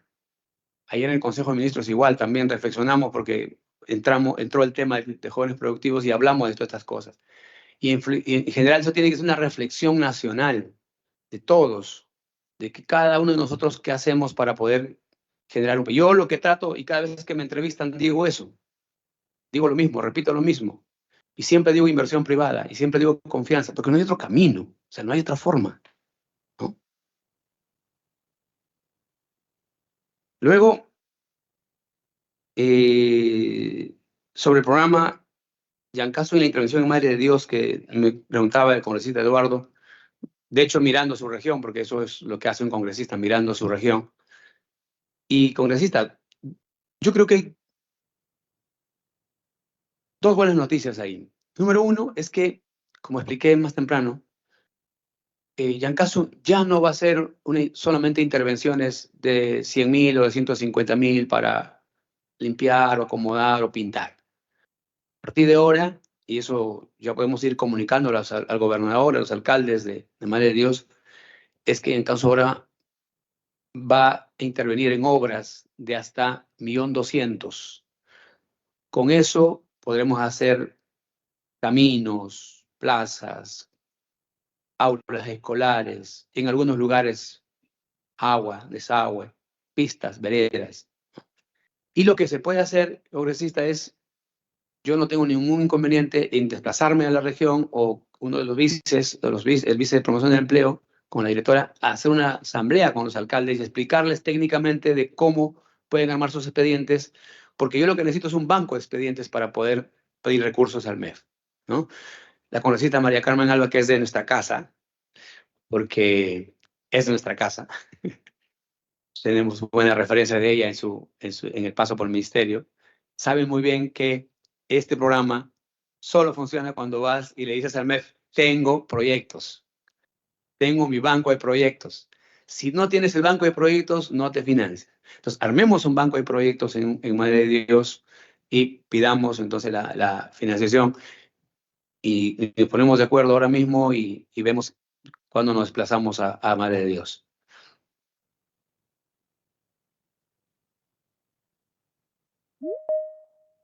Luego, sí, el congresista Bustamante ha tocado temas realmente vitales. Hay temas que vamos a evaluarlo, congresista, honestamente. No tengo la data ahorita de los venezolanos, porque me gustaría sí ver la data de venezolanos en planilla, por ejemplo, para mirar cuántos son formalizados, ¿no?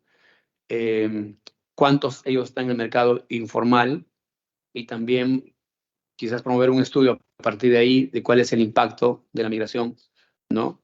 De la migración en general, para no que sea un país determinado, de la migración en el país, ¿no?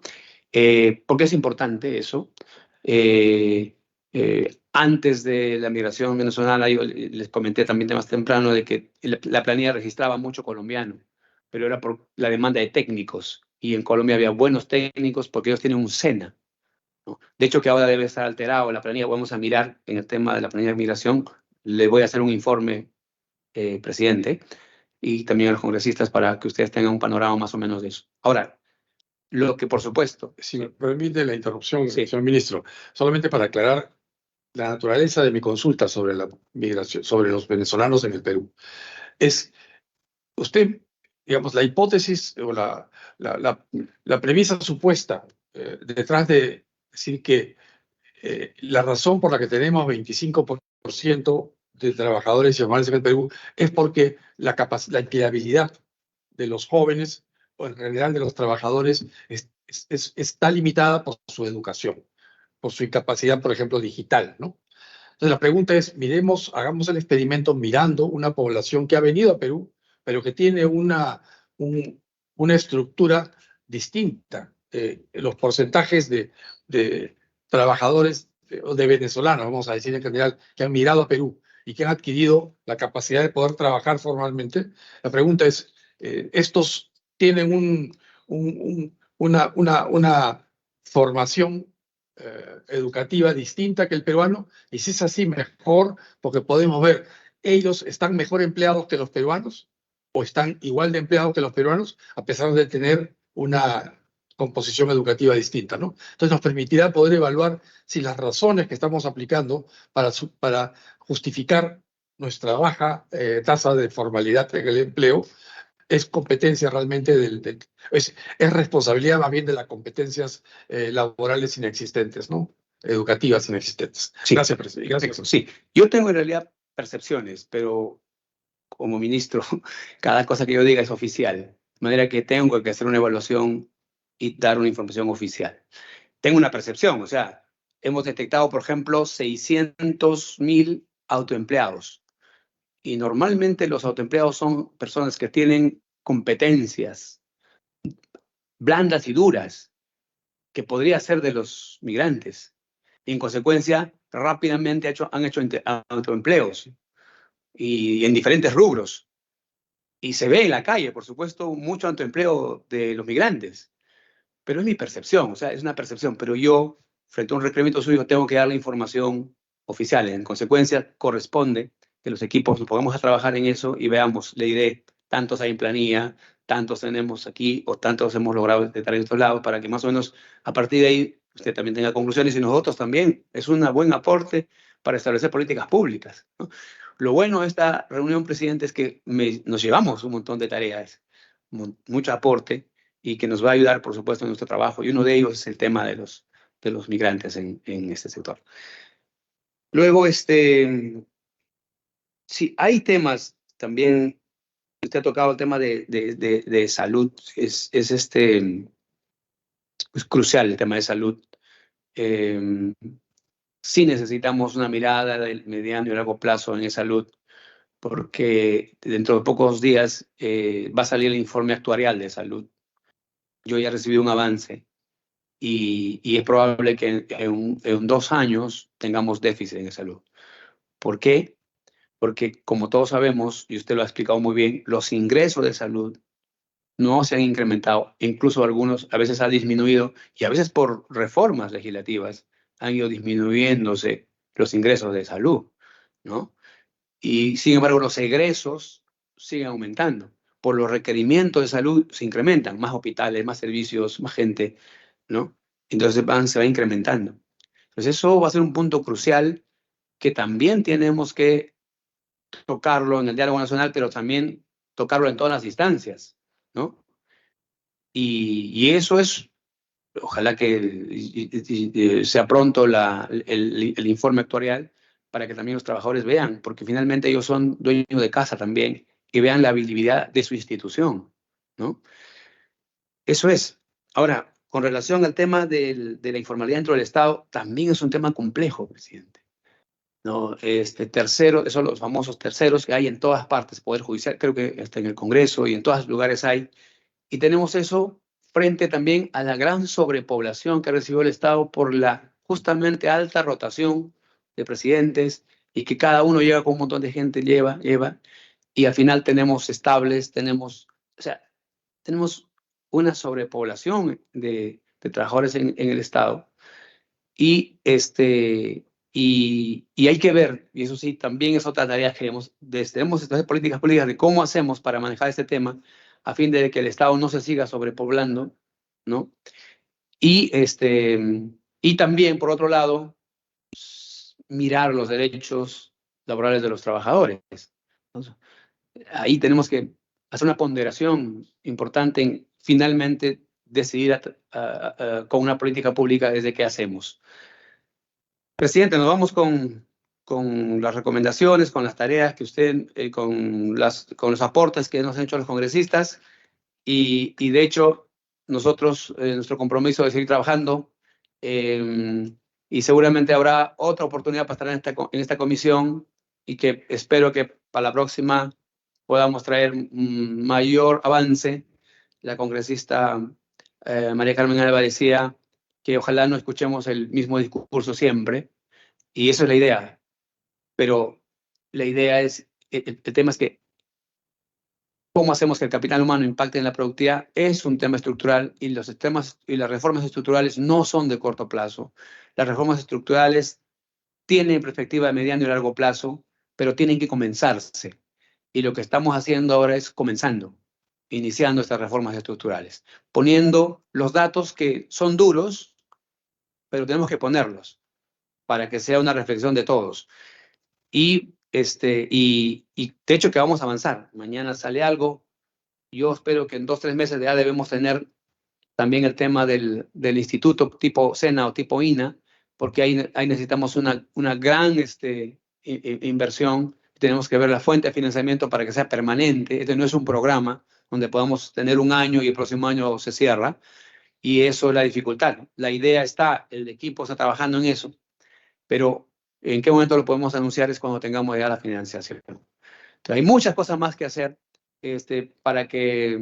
porque como también lo ha dicho el congresista Bustamante, o sea, esto es un tema multisectorial, pero el sector, ¿en qué puede aportar? El sector puede aportar básicamente trabajando el tema de capital humano.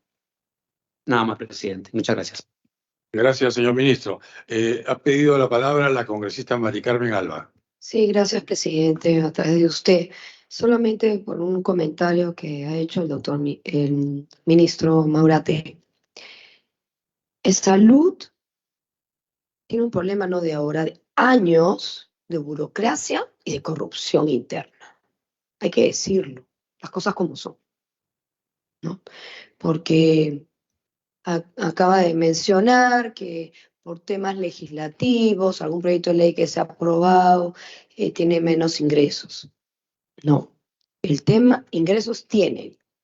Y sí sabemos, y creo que ese proyecto de ley que se aprobó para que no se descuente en julio y en diciembre, tanto en la remuneración como en la gratificación, creo que ha sido en beneficio, ya tiene años, de todos los trabajadores.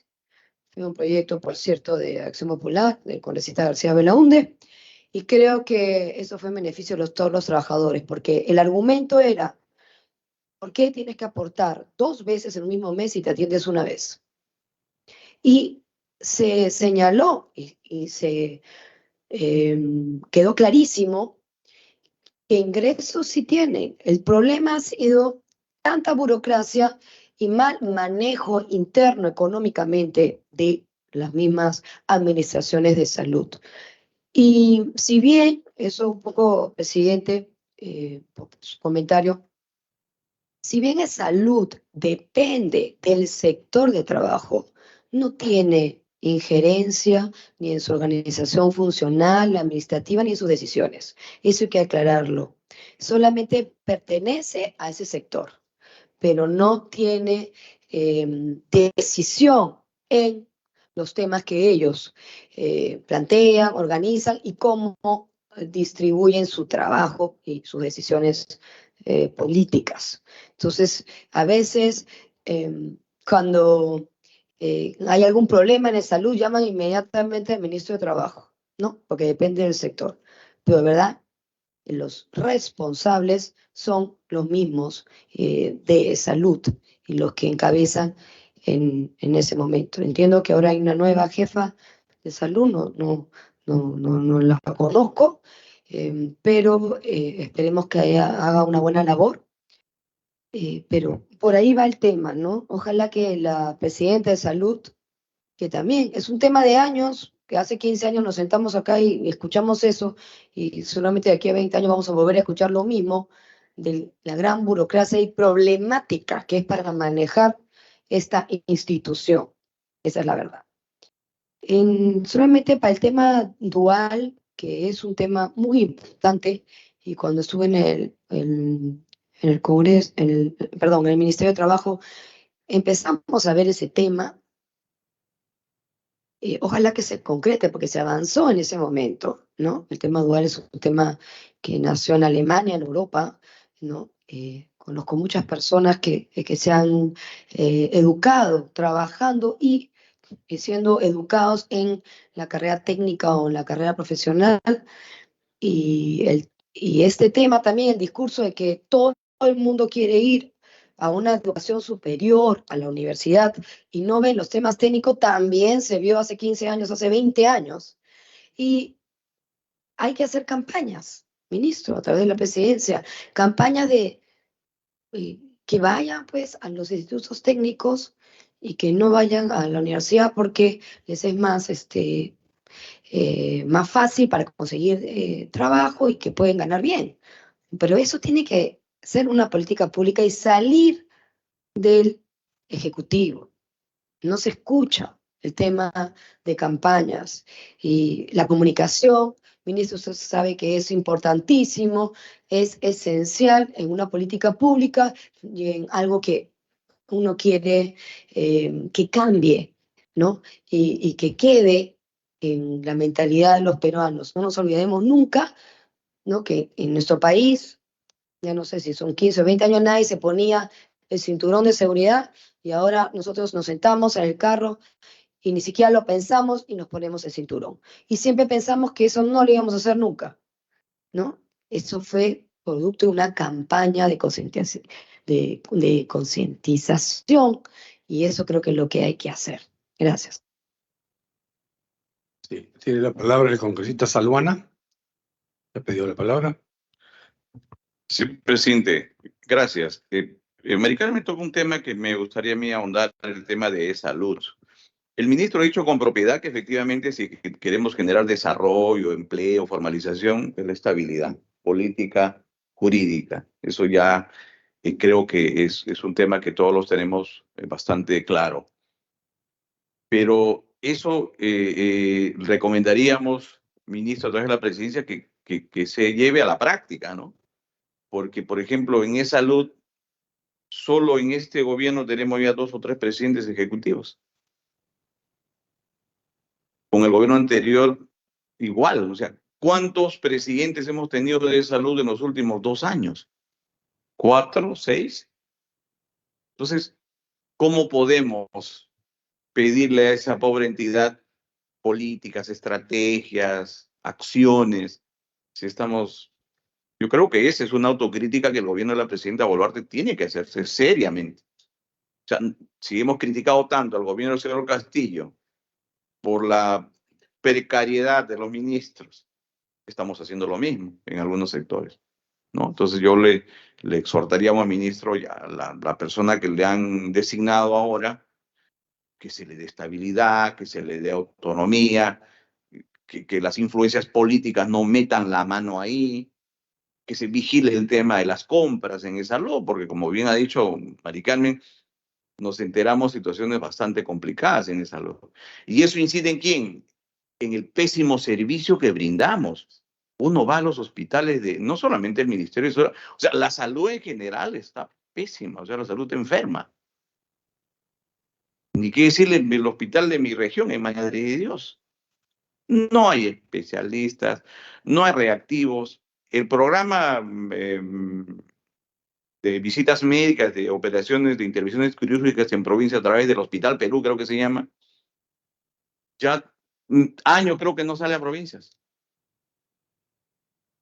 No hay reactivos, hay una campaña oftalmológica, le pido por favor una miradita a ese tema, hay una campaña oftalmológica en el hospital de Puerto Maldonado desde hace más de un año.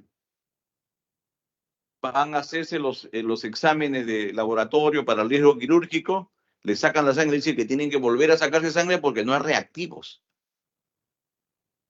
O sea, además de ser una burla, ¿no? Es la demostración de una ineficacia e incompetencia, pues, enorme. No creo que no haya recursos para comprar reactivos, ¿no?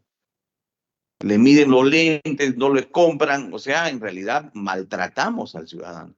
Por eso es que los ciudadanos pues no creen en la democracia, ¿no? Tienen una mirada negativa del sistema y todo eso contribuye. Entonces creo que tiene usted una gran tarea, señor ministro, a través de la presidencia, de poner orden y de que haya realmente gente seria, profesional, que seguro lo hay.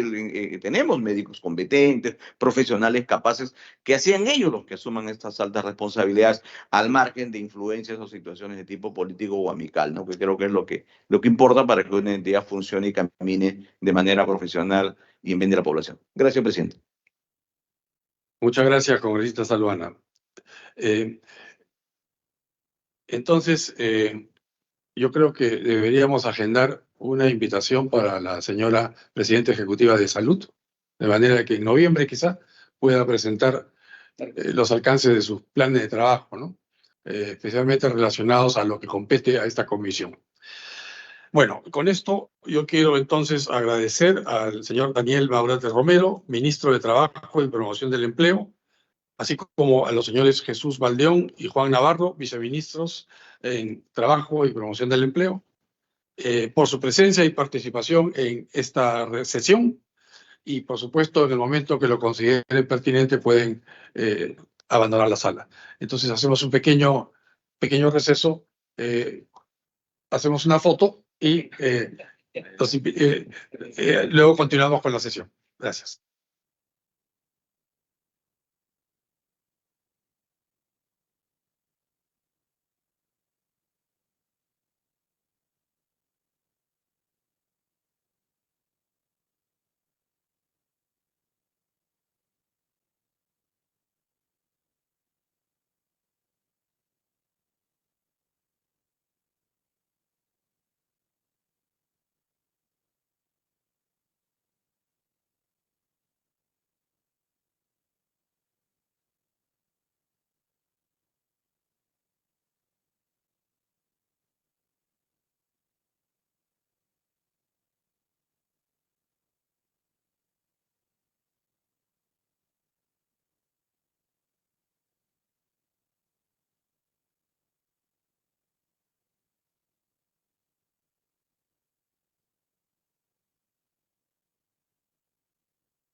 Retomamos la sesión. Ya se ha retirado el señor ministro de Trabajo, Daniel Maurate Romero, luego de su presentación. Entonces, no habiendo otros asuntos que tratar, solicito la autorización para ejecutar los acuerdos que se hayan hecho previos a cualquier ejecución, cualquier formación de acta. Así que si hay alguna objeción a que tengamos esta autorización, si no se manifestarlo, si no, pues está autorizado. Muchas gracias. No habiendo más asuntos que tratar y siendo las 11:10, se levanta la sesión. Gracias.